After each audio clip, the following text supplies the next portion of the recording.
In the 1930s, a fellow by the name of Robert Greenleaf coined a phrase called servant leadership. He looked around the country and noticed that we were dominated by large institutions, unions, churches, universities, businesses, and he said these institutions are not serving us well. The reason, he said, is that the people over these institutions saw themselves as leaders who rule instead of leaders who serve.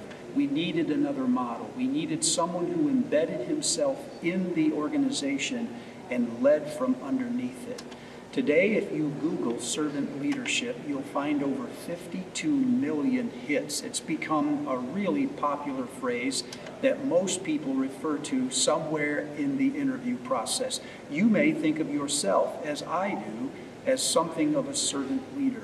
But when we get into John chapter 13, where Jesus washes his disciples' feet, an image that, by the way, inspired Robert Greenleaf in much of what he wrote, we find something that is even more radical than servant leadership.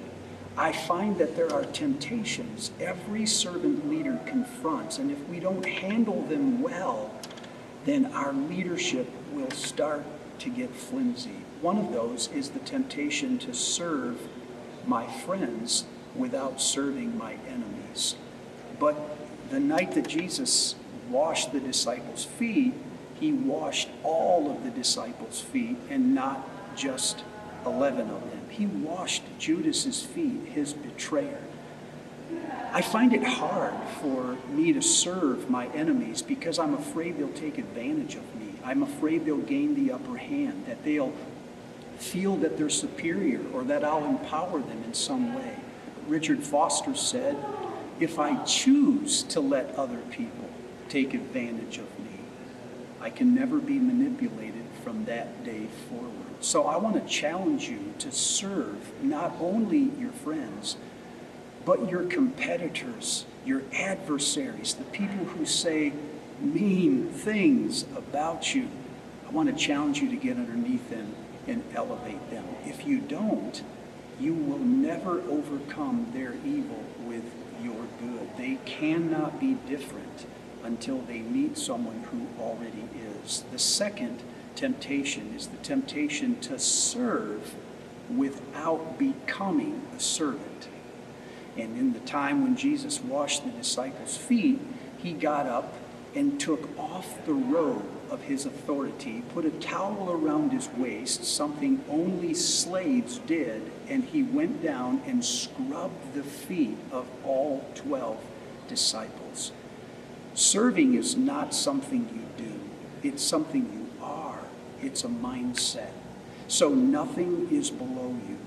If you allow me to serve the people I want to serve, I will generally serve them in ways that I'm good at, things that are convenient. It's a skill set that I have and things that I don't have to keep doing.